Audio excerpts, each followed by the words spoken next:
আজকে বানাবো এই রেক্ট্যাঙ্গেল শেপের স্টোন গুলো দিয়ে জুয়েলারি। এর জন্য নিয়ে নিয়েছি একটা থিক প্লাস্টিকের শিট। ওর মধ্যে ফেব্রিক গ্লু এর সাহায্যে স্টোনটা বসিয়ে তার চারিদিকে আবার গ্লু লাগিয়ে রাইনস্টোন অ্যাড করে দেব। এরপর গ্লুটা শুকিয়ে গেলে স্টোনটাকে কাঁচি দিয়ে কেটে বার করে নেব। এবার স্টোনের সাইজ অনুযায়ী একটা আই পিন কেটে নেব এবং ওর এন্ডটাকেও গোল করে মুড়ে নেব। স্টোনটার পেছন দিকে আবার ফেব্রিক গ্লু লাগিয়ে নেব এবং এই আই পিনটাকে ওর ওপর বসিয়ে দেব।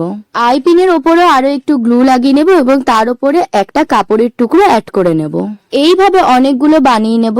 এবার গ্লুটা ভালো করে শুকিয়ে গেলে একটার সাথে একটা জয়েন্ট করে নেব এবং এন্ডে চেইন অ্যাড করে একটা ব্রেসলেট বানিয়ে নেব। একইভাবে আমি একটা রিং এবং ইয়াররিং বানিয়ে নিয়েছি। চলো দেখি এগুলো পরে কেমন লাগছে। জুয়েলারি গুলো কেমন হয়েছে কমেন্ট করে কিন্তু জানাতে ভুলো না। আর হ্যাঁ, এই মেকআপ লুকটা করে দিয়েছে আমার একটা ফ্রেন্ড, যার ভিডিও কালকেই আসবে। আজকের মতন টাটা।